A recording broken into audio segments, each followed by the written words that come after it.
Hi, welcome back to the last of the Really Great Whangdoodle. Today I'm going to be reading Chapter 1 of Part 3. Part 3 is called Capture, and in the end of our last reading, Chapter 7 of Part 2, we left the kids. They had just rescued Lindy from the Splinter Cat, and the Splinter Cat was rolling around a field of catnip. So now we'll see what happens next. This is Chapter 1. The professor and the children discovered that the other side of the mountain descended in a series of gentle rolling hills. Streams and waterfalls poured forth, splashing, leaping, and gurgling down the slopes to join the golden river. The grass was lush and thick, and it was a sparkling aquamarine blue color. Ben noticed a mass of plum-colored trees in the distance. "What are those?" he pointed. "I'm not sure," replied the professor, "but if my sense of direction is right, I would say that that's the forest of tree squeaks. I would say that right now we are in the heart of Whangdoodle land." The wiffle bird flew around them and landed in a tree. She fluffed out her beautiful feathers. "Easy does it," she said. The professor looked around. "Let's take the wiffle bird's advice. This seems a good place to rest for a while. There's lots of shade, and I don't think we'll be spotted here." "You know, I'm hungry," said Lindy. "I haven't had anything to eat for ages." "Yeah, I'm starved," said Tom.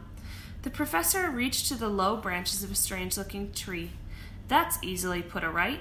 He pulled down a soft fruit that resembled a large maroon pineapple. Lindy bit into it. "That's fabulous. What kind of tree is that?" "It's a fruit of the month tree," replied the professor. "You mean that each month it grows a different kind of fruit?" said Tom. "My first trip to Whangdoodle land, the trees were growing tangeroons. A few months ago it was passionastas." The professor picked one for himself. This month it's razapole." "Have some," he said to the boys. "It'll do you good." They ate their fill of the delicious fruit and then relaxed in the shade of the tree. The professor said, "You know, I was thinking it might be wise to stay here for the night. It's getting dark and it'll be difficult to find our way back." The children loved the idea of camping out in Whangdoodle land. The boys rolled up their jackets and used them as pillows. Lindy covered herself with her cape and rested her head on the professor's lap. They watched a pale translucent moon rise in an emerald green sky while brilliant stars sparkled overhead. The Whangdoodle's palace gleamed in the night like a huge chandelier. Lindy said wistfully, "I wish we were up there looking down here instead of the other way around." "Oh, so do I." The professor's voice was full of longing. Ben pushed himself up on an elbow. "Professor, how close have you come to seeing the Whangdoodle? I mean, before you met us?" The professor thought for a moment.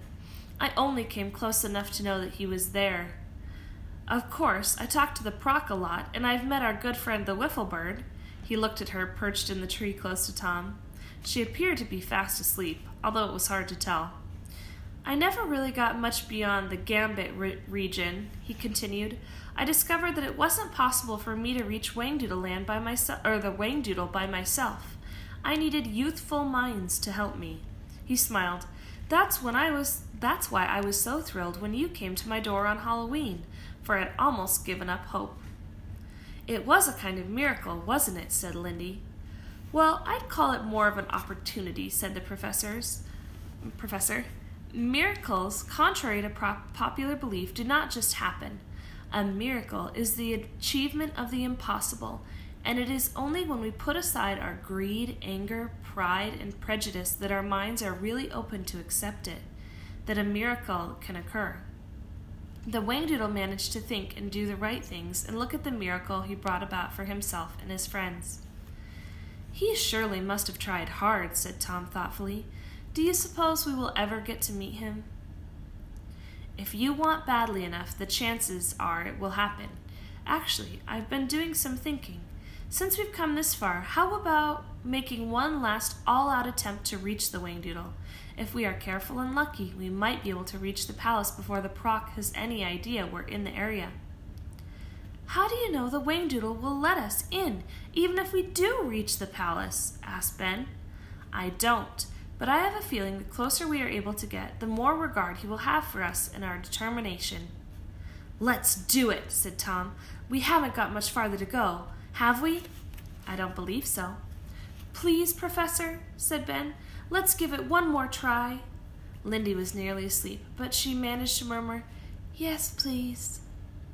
The professor smiled and opened his plastic umbrella with the yellow butterflies. I guess it's settled then. Tomorrow we'll make an early start. I suggest we get some rest now. He pushed the umbrella handle into the soft earth, and it made a perfect shelter from the gentle night breeze that was blowing across the hills.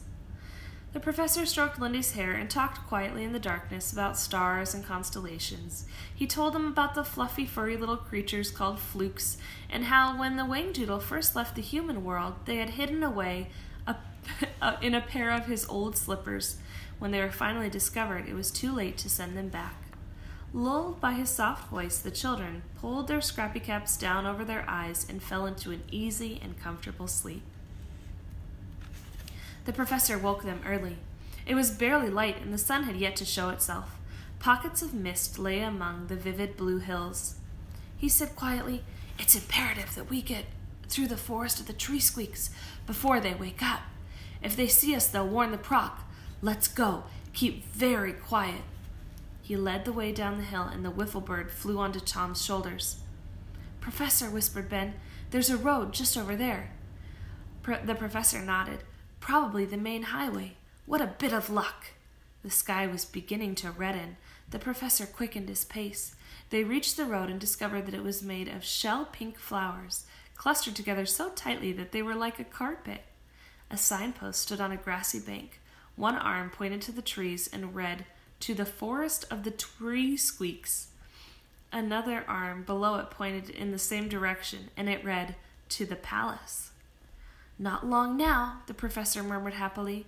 Let's take off our shoes. We'll make less noise. The road was cool and springy beneath their feet. Tom noticed some white tar-shaped blossoms growing in a hedge with berries hanging beneath them. He tugged the professor's sleeve and asked if he could eat some. The professor picked a berry and tasted it. Delicious, he pronounced. Shut your mouth, murmured the wiffle bird. Why did she say that? Asked Lindy. She's saying that we really must be quiet, whispered the professor, and he handed Tom a fistful of berries. Yes, but does she have to be so rude about it? Lindy picked one of the berries and popped it into her mouth. By the time they reached the entrance to the forest, everyone had eaten a scrumptious breakfast. Their first impression of the forest was that it was dark and gloomy, but as their eyes adjusted to the dark and gloom, they saw that it was actually unusually colorful. The plum-colored trees had brown, gnarled trunks. Most of them were embraced by vivid pink ivy, growing and twisting all around the tall columns and twisted limbs. Garlands of honey-cream flowers hung from the branches, linking one tree to another. The floor was mossy and bedded with ferns the color of amethyst. Huge pearl white and crimson orchids grew at the side of the road, which pointed straight, as if an arrow pointing into the dark interior. And then they saw the eyes. There were thousands of them, large, unblinking, tortoiseshell orbs staring down through the leaves from every part of the forest. It was such a chilling sight that the professor and the children came to a complete halt. Gradually, they were able to discern the bodies of the tree squeaks, which were hanging upside down by their tails from every tree. They were like little russet-colored monkeys with wings folded at their sides. Lindy took the professor's hands. Are they awake or asleep? She whispered. Asleep, I think. They have some strange characteristics of being able to sleep with their eyes open. Come on. They moved forward again, clutching their shoes in their hands. The forest was full of soft rustling sounds and an occasional tiny squeak. The professor and Lindy led the way, with Ben and Tom and the wiffle bird bringing up the rear. Suddenly, Ben startled everyone by giving a clear, loud hiccup. He dropped his shoes and clapped his hand over his mouth. The professor spun around. Ben's eyes were wide with horror. His shoulders heaved as he hiccuped again. The wiffle bird nervously fluttered her feathers. "Shut your mouth," she mumbled. "Shh," hissed the professor. Everyone looked up at the tree squeaks. They had not moved.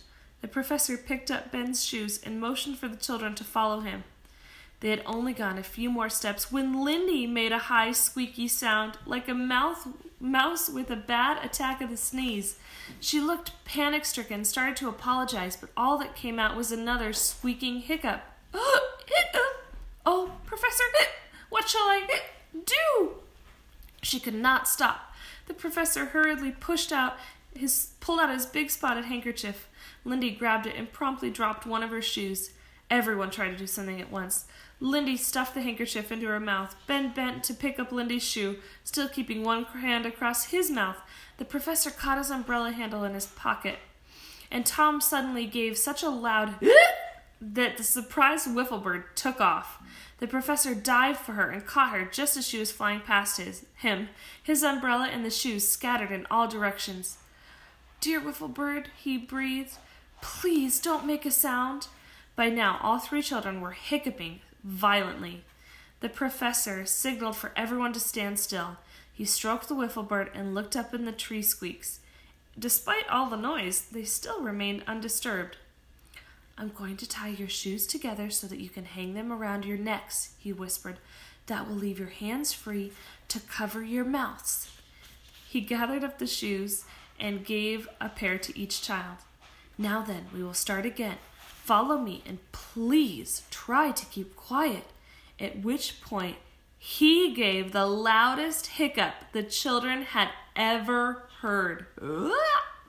The professor looked so startled it was all they could do to keep from laughing.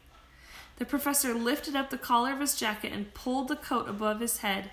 Muffled sounds came from beneath as he tried to stem them in the attack. The children waited, twitching and shaking, trying desperately to rid themselves of their own fearful hiccups. Presently, the professor emerged from beneath his coat. His face was beet red. He gasped, "We should never have eaten those berries. Take a deep breath and hold it as long as you can." The children did as they were told until they thought their lungs would burst. Then they carefully exhaled. To their surprise, the hiccups seemed to have gone. They all looked at each other. Everything was silent again. Not a sound, not a single peep came from any of them. "Whew," they smiled with relief. "Everybody okay now?" the professor whispered. They nodded. "Right, let's get out of here." They moved off. Without warning, each one of them let forth an explosive, unguarded hiccup at exactly the same time. The noise was so loud that it seemed to split the forest wide open. The result was disastrous. Every tree squeak rose up in the air, squeaking, squawking, and screeching, and the entire place rang and throbbed with a terrible sound. Lindy screamed. Tom covered his ears. The wiffle bird cried, "Mayday!" And the professor grumbled, "Fiddlesticks, fiddlesticks." Ben watched the black cloud of tree squeaks swirling above them. To his amazement, he realized they were screaming, "People, people, people, people," as loud as they could. The Proc and every other creature in the land could not fail to hear such a warning. The wiffle bird's voice cut through the frightful din. "Cheer up," she squawked. "Well, that's a stupid thing to say," shouted Ben angrily. The professor hugged Lindy close because she was sobbing with fright. "Cheer up, up, up, cheer." "That's it," he cried. "Let's cheer. Let's drown out the noise. I refuse to be intimidated by this racket." "What's intimidated?" asked Lindy. "Oh, never mind, darling. Just sing. Sing as loud as you can, all of you. Remember when we went to our picnics and we sang in the rain? We sang in the rain? Sing louder than that." The professor started singing a rousing march. The children joined in, stomping and banging their shoes together, making so much noise that the wiffle bird got quite excited and flew around shrieking furiously, "Shoot the works!" The terrible clamor above them diminished, and their hiccups grew less as the professor, waving his umbrella like a baton, led his way through the forest. Quite and suddenly they emerged from the trees and into the daylight. The morning sun was so bright that it took a moment or two to get used to it. They continued singing until they were well away from the forest. The sound of the tree squeaks subsided and gradually faded away altogether. The professor sank into the grass. "My great godfathers," he said with feeling. "I have never been through such a frightful experience. Those miserable tree squeaks and those ghastly hiccups." He clapped a hand to his stomach. "Was it the berries that made us hiccup?" asked Tom. "Of course," replied the professor. "That's why the wiffle bird was going on when we were eating. When she said, 'Shut your mouth,' she meant, 'Don't eat.'" Ben stroked the wiffle bird's beautiful feathers. "You always know the right thing to tell us, don't you, wiffle bird?" The wiffle bird made her humming sounds and strutted around proudly. The professor said, "I really must pay more attention to her. That's the second time I have missed the sense of trouble and I have missed the sense of what she was saying, and both times we got into trouble." He prodded Tom. "There's a lesson in that, young man. Learn to listen well when people are talking. First, it's a great art, and second, it's quite possible that when people say one thing, they mean another." He rubbed his forehead wearily and looked at the children. "You know, we haven't a hope now of reaching the palace without trouble of some kind. I'm quite sure the Proc heard the tree squeaks and is already making plans to stop us." "But we are going on, aren't we?" asked Ben hopefully. "I'd like to. That is, if you all agree," said the professor. "We are really so close." "I say it's the Proc or us," Tom declared. "How do you feel about it, Lindy?" "Oh, I feel fine," she said in a small voice. "I just wish we could stop being surprised all the time." The professor nodded understandably and looked around. This region was very different from anything they had seen before. It was a white desert with cherry-red cactus plants growing out of the sandy ground. There were small foothills in the immense area, and beyond them, the giant mountains and the Whangdoodles palace. The professor got to his feet. "Well, if we're going to continue, we'd best be on our way." He strode off at a good pace, and the children followed. It's the end of chapter 1 of the third part, and tomorrow I'll read chapter 2. Thanks.